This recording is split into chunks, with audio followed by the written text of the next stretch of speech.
पूरक परीक्षा विशेष कक्षा कक्षा 10 गणित। इसमें अपन अपने मैथ्स के जो भी बुक के जितने भी सूत्र हैं उनके बारे में डिस्कस करेंगे। ठीक है, जैसे जैसे पहली प्रश्नावली है अपने वैदिक गणित। वैदिक गणित में वर्ग ज्ञात करने का सूत्र, सूत्र नंबर 1 वर्ग,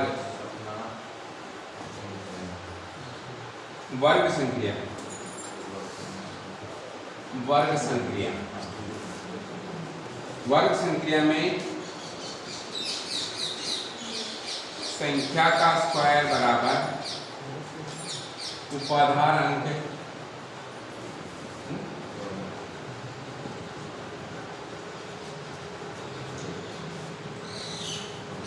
संख्या प्लस विचलन ओब्लिक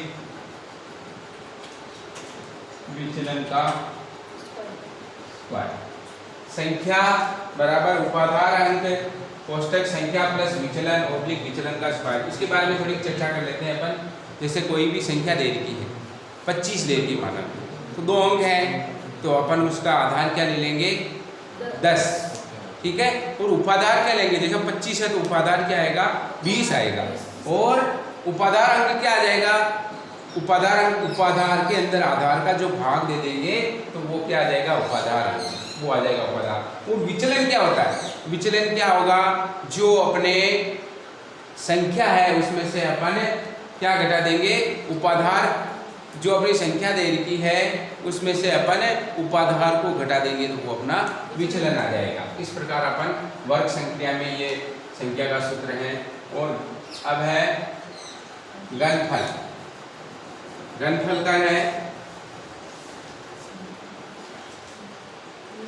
घनफल बराबर उपाधार अंक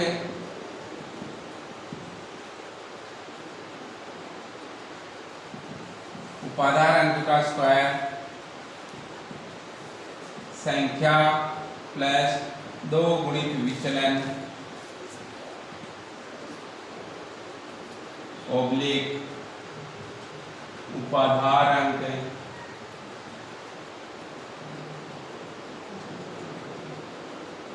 इंटू 3 गुणित विचलन का स्क्वायर ओब्लिक विचलन का क्यूब। इसमें क्या है देखो, घनफल में उपाधार अंक का स्क्वायर कर देंगे। वही उपाधार कैसे निकालेंगे, पहले आधार मानेंगे फिर उपाधार मानेंगे और उपाधार में आधार का भाग देके उपाधार अंक निकालेंगे। संख्या प्लस 2 गुणित विचलन ओब्लिक उपाधार अंक गुणित 3 गुणित विचलन का स्क्वायर और ओब्लिक विचलन क्यूब। अब अपन आगे बात करते हैं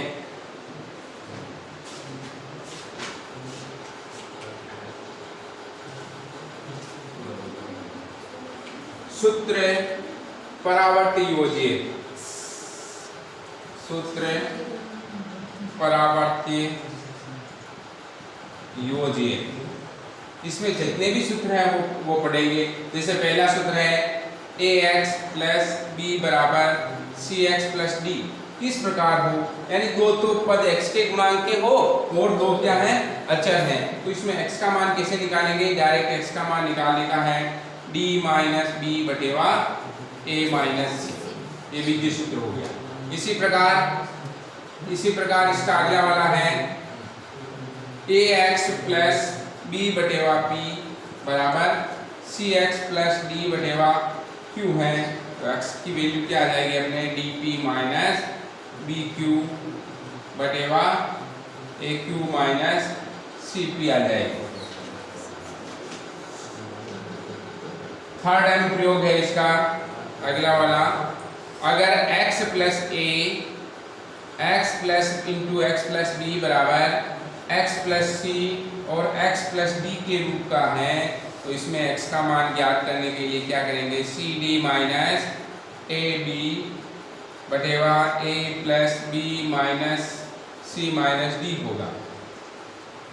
अगला सूत्र साम्य समुच्चय। साम्य समुच्चय में क्या है, अगला आ जाएगा सूत्र साम्य समुच्चय। सूत्र साम्य समुच्चय में क्या है?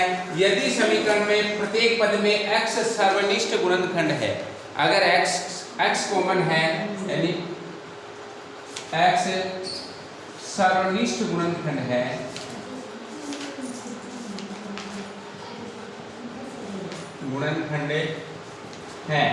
तो क्या होगा?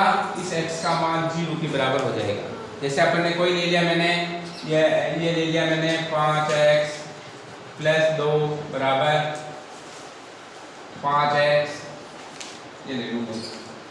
जैसे ये ले लिया मैंने 12x प्लस 3x बराबर 4x प्लस 5, ये ले लिया। इसमें x, इसमें सब में x है, तो क्या होगा? ये x सर्वनिष्ठ है, डायरेक्ट x का मान क्या हो जाएगा?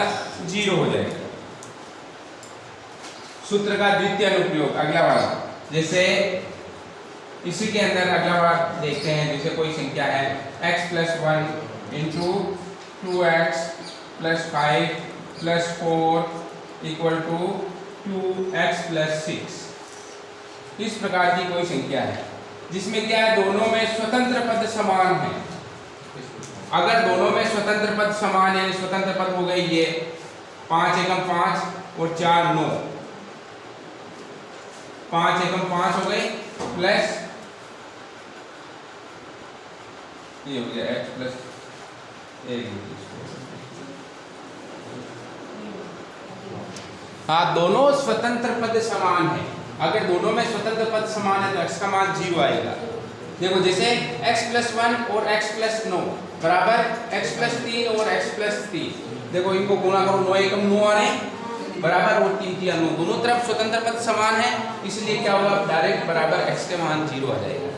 इसी प्रकार अगला देखो, यदि समीकरण में दो भिन्नों के अंश परस्पर समान हो तो उनके हरों का योग शून्य रखने पर राशि प्राप्त होती है। जैसे मैंने लिख दिया ये 1/x plus a plus 1/x plus b बराबर 0। अब यदि दोनों भिन्नों में अंश परस्पर समान है, ये अंश है, ये दोनों समान हैं, और उनके हरों का योग शून्य में रख, अगर अंश समान होते ही इन दोनों का योग शून्य के बराबर रख देते, इन दोनों का शून्य के बराबर रख देते हैं।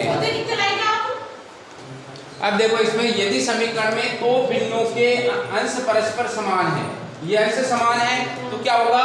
इनके हरों का योग शून्य के बराबर लिख देंगे, यानी x plus a plus x plus b बराबर 0। x की में 2x plus a plus b बराबर 0, तो x का मान क्या आ जाएगा? a प्लस b को उधर ले लो, माइनस a माइनस b बटेवा 2 आ जाएगी। ये इसका x की वैल्यू आ जाएगी। देखो, अगला वाला सूत्र है, यदि किसी समीकरण में दोनों पक्षों के अंशों का योग और उनके दोनों के हरों का योग परस्पर समान है अथवा दोनों योग एक दूसरे के निश्चित अनुपात में है, तो किसी भी योग को शून्य के बराबर रख के अपन x का मान ज्ञात कर सकते हैं। अब जैसे देखो, इन दोनों का योग कर रहा हूं मैं, हर और अंश का योग, इन दोनों का योग क्या होगा? देखो, 2x plus 3 plus 2x plus 5 कितने आ गए? 2 2 4x प्लस 8 आ गए। ठीक, अब इसी को अपन इसका भी योग कर रहा हूं, 2x plus 5 plus 2x plus 3 कितने आ गए? 4x प्लस 8 आ गए। यानी हर और अंश के दोनों पक्षों के हर और अंशों का योग समान आता है, तो क्या हो गए? उस योग को शून्य के बराबर रख देते हैं, यानी 4x प्लस 8 को 0 के बराबर रख देंगे, तो क्या रहेगा अपने पास? 4x बराबर -8 और x बराबर -8 बटेवा 4 यानी माइनस के 2 आ जाएंगे। हो गया? क्लियर हो गया? चलो अगला सूत्र, यदि किसी समीकरण के प्रत्येक पक्ष में, एक समीकरण दे रखा, प्रत्येक पक्ष में दो पद हो, एक दो पद है दोनों तरफ, दो पद है दोनों तरफ, और पद का प्रत्येक अंश परस्पर समान है।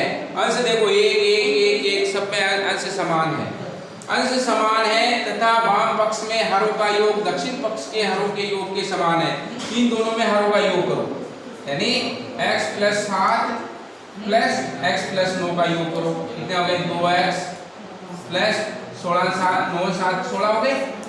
इसी प्रकार इन दोनों का भी योग करो, क्या होगा x plus 6 plus x plus 10 यानी कितने आ गए 2x प्लस 16 आ गए। दोनों तरफ बराबर आ गए, तब क्या करेंगे, इसको 0 के बराबर रख देंगे, इसे 1 को 0 के बराबर रख दो तो क्या आ जाएगा, x का मान क्या आ जाएगा 16 बदल जाएंगे माइनस के 16 बटे 2 यानी माइनस के 8 हो गया। क्लियर। ये पांचों सूत्र है जो अच्छी तरह कंप्लीट कर लेगा, एक सूत्र आता है इसके अंदर। हाँ, अगली प्रश्नावली वास्तविक संख्या है। वास्तविक संख्या का मेन सूत्र है, दो सूत्र है इसके अंदर। एक सूत्र तो देखो यूक्लिड विभाजन प्रमेय का, ये क्या होती है, जब अपन किसी भी संख्या में भाग देते हैं तो वो संख्या क्या कहलाती है, भाज्य, और जिस संख्या का भाग देते हैं वो कहलाती है भाजक, और भाग देने में जो आएगा वो भागफल और नीचे बचा हुए शेषफल है। और इनमें इन सब में संबंध क्या होगा, भाज्य बराबर भाजक इंटू भागफल प्लस शेषफल, यानी भाज्य किसके बराबर होगा, इन दोनों को गुणा करके ये जोड़ देंगे।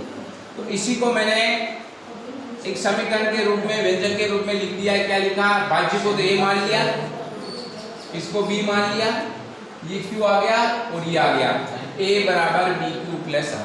क्या लिख दिया मैंने, a बराबर bq प्लस r, जहां इस r का मान यानी शेषफल क्या होता है, 0 या 0 से बड़ा होता है लेकिन इस भाजक से कम होता है। तो जहां क्या है, जहां a व b क्या है, पूर्णांक है। ठीक, ये हो गई विभाजन प्रमेय का, a बराबर bq प्लस r और r का मान 0 1 के बराबर या 0 से बड़ा एवं b से छोटा होता है। इसी के अंदर एक सूत्र और है, HCF इंटू LCM बराबर दोनों व्यंजकों का गुणनफल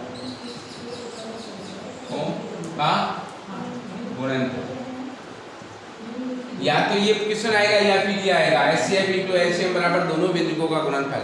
तो अगर HCF और LCM और एक संख्या दे रखी है तो दूसरी संख्या ज्ञात करवा लेंगे। दूसरी संख्या का सूत्र क्या आ जाएगा, इसी से वो सूत्र प्राप्त हो जाएगा, HCF गुणित LCM बटेवा पहली संख्या। और अगर HCF पूछ ले और दोनों व्यंजक दे रखे तो इसमें LCM का भाग दे देंगे, वो आ जाएगा। ठीक है, ये हो गया तुम्हारे वास्तविक संख्याएं का टॉपिक।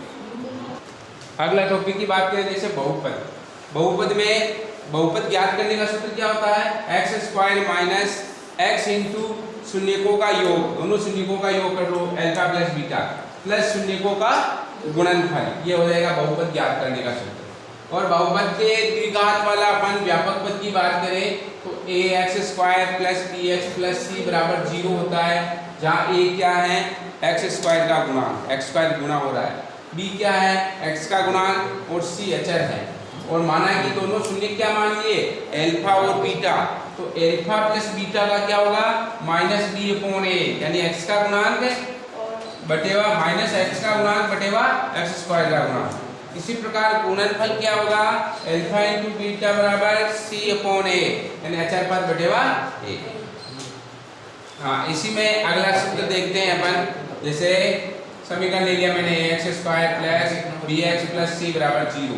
तो श्रीधर इसको हल करने की विधि तुम्हारे एक तो देर की गुणनखंड विधि, एक देर की पूर्ण वर्ग बनाने वाली विधि और तीसरी देर की श्रीधर आचार्य विधि या द्विघाती सूत्र। तो अपन द्विघाती सूत्र का सूत्र लिखवा देता हूं मैं। द्विघाती सूत्र या श्रीधर आचार्य विधि। इसमें क्या होगा, x का मान क्या आएगा, minus B plus minus under root B square minus 4ac upon 2a। यानी x का मान कैसे ज्ञात करेंगे, माइनस बी क्या है अपने पास, x का गुणांक, plus minus under root B square, B क्या है x का गुणांक माइनस 4ac, a है x स्क्वायर का गुणांक और c अचर अपॉन 2a। लेकिन अब जो ही अपने पास ये अंडर रूट में प्राप्त हो रहा है बी स्क्वायर माइनस 4ac, इसको विविक्त कर कहते हैं, विविक्त कर को डी से लिखते हैं, ये है बी स्क्वायर माइनस 4ac। अब इसका मान क्या है, अगर इसका मान 0 से बड़ा होता है इसका मान अगर 0 से बड़ा होता तो अंदर धनात्मक संख्या होगी, क्या होंगे, तो जो x के मूल है क्या होंगे, मूल वास्तविक होंगे, वास्तविक, और 0 से बड़ा होंगे तो अपरिमेय व भिन्न भिन्न, अपरिमेय व भिन्न भिन्न होंगे, दोनों अलग अलग होंगे, भिन्न भिन्न, तो अपरिमेय होंगे, अंडर रूट में आएगी संख्या क्योंकि 0 से बड़ा आ रहा है, ठीक है। तो क्या होंगे, दोनों मूल वास्तविक एवं भिन्न भिन्न होंगे। और यदि b² - 4ac बराबर 0 के बराबर है, इसका मान अगर 0 के बराबर है तो दोनों मूल क्या होंगे, समान होंगे और परिमेय होंगे, दोनों मूल समान होंगे, तो बराबर समान होंगे और क्या होंगे, परिमेय होंगे। फिर तीसरी कंडीशन है, ये तो पहली कंडीशन की बात की मैंने, b² - 4ac 0 से बड़ा है तो क्या होंगे, वास्तविक होंगे मूल और दोनों अलग अलग होंगे। तीसरी चीज बराबर 0 के कर दी, यानी ये 0 के बराबर हो गया तो ये दोनों मूल क्या होंगे, समान होंगे, लेकिन क्या होंगे, परिमेय होंगे। तीसरी चीज ये पहला है, ये हो गया दूसरा है, और इसी की तीसरी चीज है b² - 4ac का मान अगर 0 से छोटा है, 0 से छोटा इसका मतलब क्या होगा, माइनस में मान होते ही ये क्या होंगे, काल्पनिक होंगे, क्या होंगे, काल्पनिक मूल होंगे। हो गई तीनों कंडीशन होंगी। हाँ, अगला टॉपिक है दो चरों वाले रैखिक समीकरण, इसके बारे में अपन डिस्कस कर लेते हैं। देखो इनका व्यापक रूप है a1x + b1y + c1 = 0 और दूसरे a2x + b2y + c2 = 0, जहाँ x y दोनों क्या हैं, चर हैं, तो ये दोनों इसको युगपत समीकरण भी कहते हैं। अब इनमें अपन इनके गुणांकों में संबंध देखते हैं। तो पहला है, यदि a1/a2 बराबर नहीं है b1/b2, यानी दोनों समीकरणों के x और y के गुणांकों का अनुपात अगर समान नहीं है तो क्या होंगे, तो हल क्या होंगे, इनके हल अद्वितीय होंगे। हल तो क्या होगा, अद्वितीय हल होगा, अद्वितीय हल होंगे। और दूसरी चीज क्या होंगी, ये संगत कहलाएंगे, संगत होंगे, ठीक है। और तीसरी चीज, अगर इनके बीच में अपन ग्राफ खींचेंगे तो दोनों ग्राफ किसी एक बिंदु पर प्रतिच्छेद करेंगे, यानी दोनों रेखाएं जो बनेगी वो प्रतिच्छेद करेगी, यानी रेखाएं प्रतिच्छेद करेगी।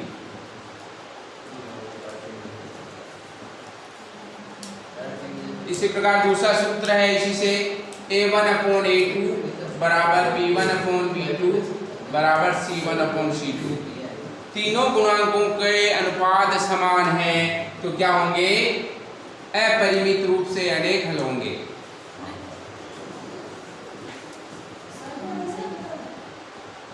अपरिमित रूप से अनेक हल होंगे। ये भी क्या होगा, संगत होगा, और रेखाएं क्या होगी, इसमें समपाती होगी।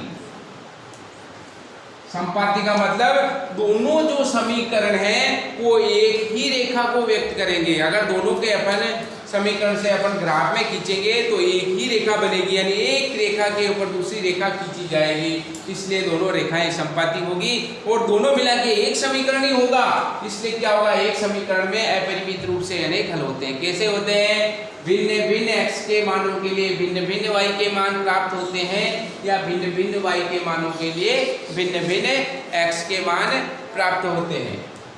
तीसरी कंडीशन है a1/a2 बराबर तो है b1/b2 के, पर बराबर नहीं है c1/c2 के, तो क्या होगा, इसमें कोई हल विद्यमान नहीं होगा, कोई हल विद्यमान नहीं, कोई हल विद्यमान नहीं। और ये क्या कहलाएगा, असंगत कहलाएगा, असंगत होगा। और अगर अपन इस पे ग्राफ खींचेंगे तो दोनों रेखाएं समांतर होगी, दोनों रेखाएं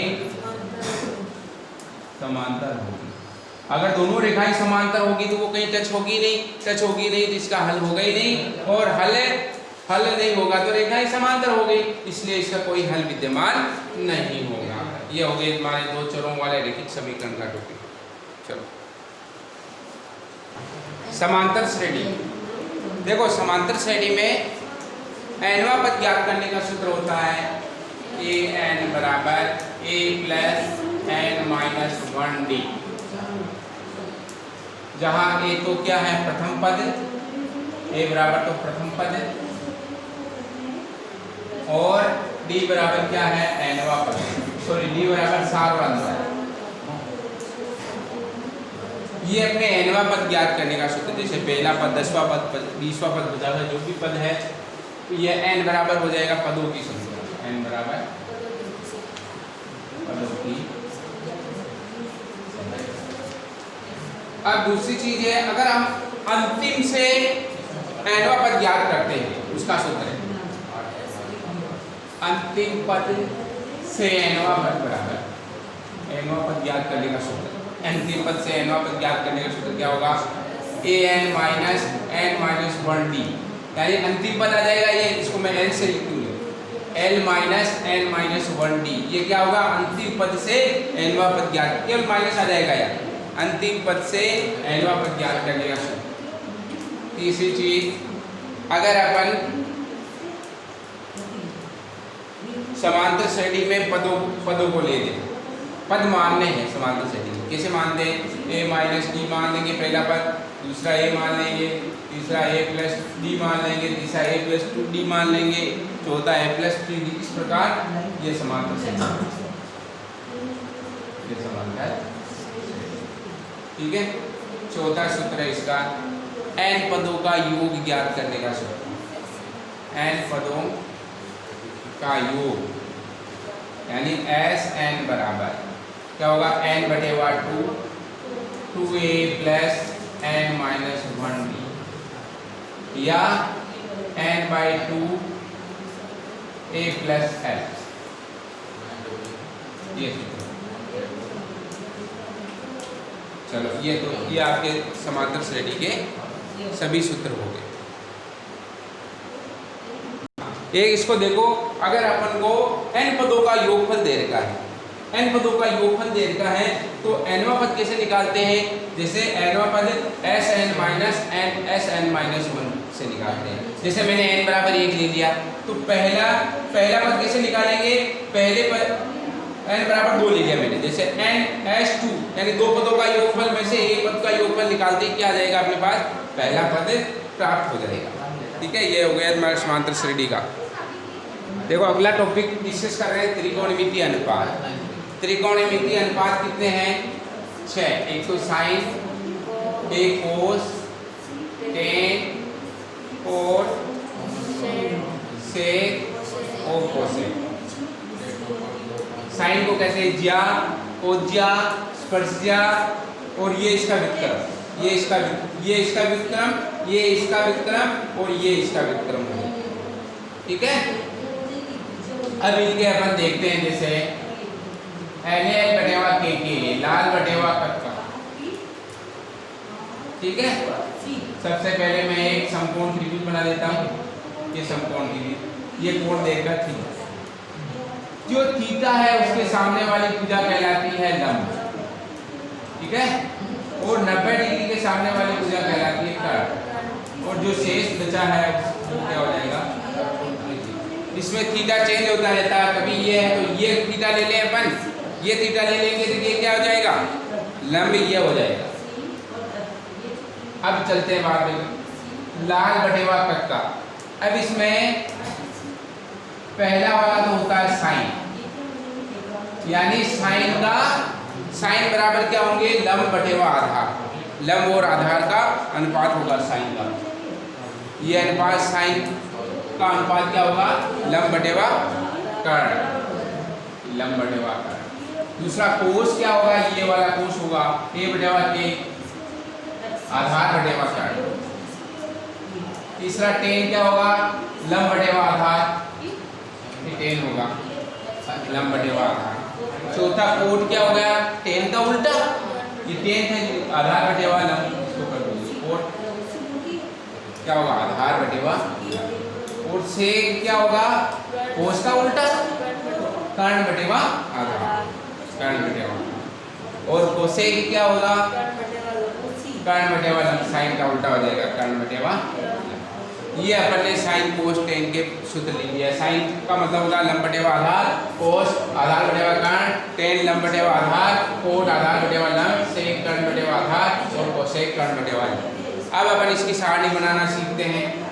देखो सारणी बनाने के लिए क्या चाहिए, सबसे पहले अपन को ये चीजें ध्यान रखनी है। एक तो है 0 डिग्री, ठीक, फिर आता है 30 डिग्री, ये याद कर लेना, 45 डिग्री, 60 डिग्री और 90 डिग्री हो गया। और इधर अपन छहों त्रिकोणमितीय अनुपात लिख लेंगे, साइन, कोस, टेन, कोट, सेक और कोसेक हो गया। अब अपन एक को विभाजित करके यहाँ लिखेंगे, एक का होगा 0, 1/4, 1/2, 3/4 और 1, यानी 0 पाव आधा पूर्ण 1, ऐसे कह सकते हैं ना अपन, 0, 1/4, 1/2 और 3/4। तो साइन का मान ज्ञात करने के लिए अपन को क्या करना पड़ेगा, ये मान लें इसका वर्गमूल ले लेंगे, इसका वर्गमूल 0 का वर्गमूल 0, 1/4 का वर्गमूल 1/2, 1/4 का वर्गमूल ये निकाला मैंने, 1 का वर्गमूल 1 और 4 का वर्गमूल क्या है 2। इसी प्रकार 1/2 का वर्गमूल निकाला मैंने, 1 का तो हो गया 1, 2 का क्या लिख देंगे √2, 2 का नहीं निकलता है तो √2 आ जाएगा। इसी प्रकार 3/4 का, 3/4 का क्या होगा बोलो, √3/4, √3/4 और सॉरी √3/2, 4 का वर्गमूल 2 हो जाएगा तो √3/2। इसी प्रकार 90 का क्या मान होगा, 1 का वर्गमूल 1, ये तो अपन ने साइन के मान निकाल दिए, इसका वर्गमूल 1। कोस का मान निकालने के लिए दूसरी चले चलो, इसको यहाँ लिख लिया मैंने, इसको यहाँ पे लिख लिया, इसको यहाँ पे लिख लिया, इसको यहाँ लिख लिया और इसको यहाँ लिख लिया, ये अपने कोस का मान आ जाएगा। और टेन क्या होगा, साइन बटेवा कोस होता है, यानी इनका अनुपात होता है, तो इसका भाग इसमें दे देंगे, 1 का भाग 0 में दे दिया 0, इसका भाग इसमें देंगे, 2 से 2 कट गए, 1/√3 आ गया। इसी प्रकार 1/√2 में 1/√2 का भाग दे दिया तो 1 आ गया, इसमें इसका भाग दे दिया तो √3 आ गया।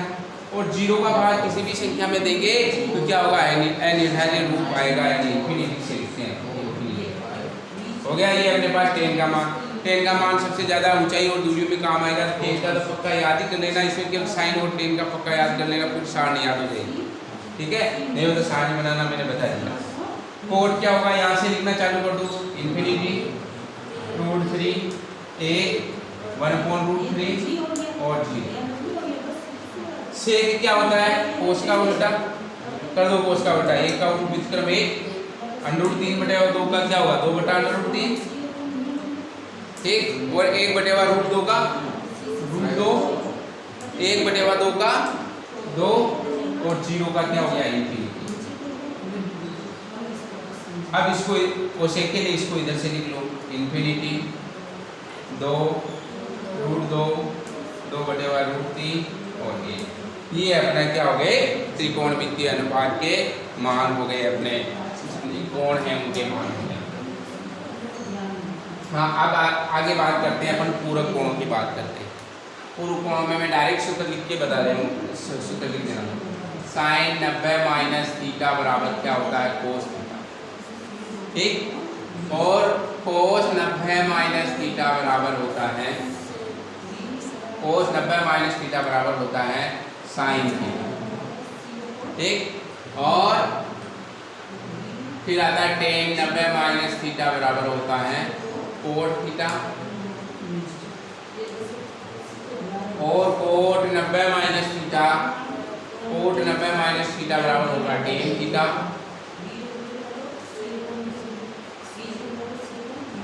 सेक 90 माइनस थीटा बराबर होगा कोसेक थीटा, और कोसेक 90 माइनस थीटा हो जाएगा सेक। ये अपन मान ज्ञात कर लेंगे। इसका भी एक क्वेश्चन 2 नंबर का क्वेश्चन आते ही आता है 100%, के कुछ नहीं करना, अपने अच्छे की इच्छा हो मान ज्ञात करें। कोई सा भी क्वेश्चन आ रहा है उसको 90 माइनस थीटा के रूप में लिखना है। जैसे अपने पास आगे 65 है तो 65 डिग्री को क्या लिख सकते हैं, 90 में से 65 घटा दो, ठीक है, उसके रूप में लिख देंगे 90 माइनस थीटा, ठीक है। चलो अगला वाला है अपने पास, इसको उतार लो। अगला सूत्र देखते हैं अपन, sine square theta plus cos square theta बराबर, sine square theta plus cos square theta बराबर 1। इसी से अपन सूत्र बनाएंगे। पहला सूत्र बन जाएगा, इससे 1 को इधर रखा, इस कोस स्क्वायर को उधर भेज दिया, यानी 1 माइनस कोस स्क्वायर थीटा बराबर साइन स्क्वायर थीटा हो गया।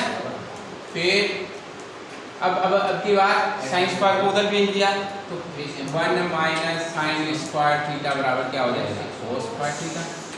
इसी प्रकार sec square theta minus tan square theta बराबर होता है 1। टेन को उधर भेजा, यानी 1 प्लस टेन स्क्वायर थीटा बराबर क्या हो जाएगा, सेक स्क्वायर थीटा। अब क्या किया मैंने, सेक को उधर भेज दिया तो क्या हो जाएगा, सेक स्क्वायर थीटा माइनस 1 बराबर टेन स्क्वायर थीटा। एक सूत्र से 3 सूत्र बन रहे हैं, इससे भी 3 बन रहे हैं। फिर अगला है इसी प्रकार cosec square theta minus cot square theta बराबर 1। कोट को उधर ले जाएंगे, 1 प्लस कोट स्क्वायर थीटा बराबर कोसेक स्क्वायर थीटा। फिर 1 को इधर जाएंगे, कोट को उधर ले जाएंगे, 1 माइनस कोसेक स्क्वायर थीटा बराबर कोट स्क्वायर थीटा। फिर अगला टेन थीटा बराबर क्या होता है, साइन थीटा बटेवा कोस थीटा। और इसका मान ये कोट का विक्रम है तो 1 कोट थीटा भी होगा। कोट थीटा बराबर होगा कोस थीटा बटेवा साइन थीटा, और इसका टेन का उल्टा होगा तो 1/10 थीटा भी इसको अपन लिख सकते हैं। अगला सेक थीटा किसका है, कोस का विक्रम है तो 1/कोस थीटा,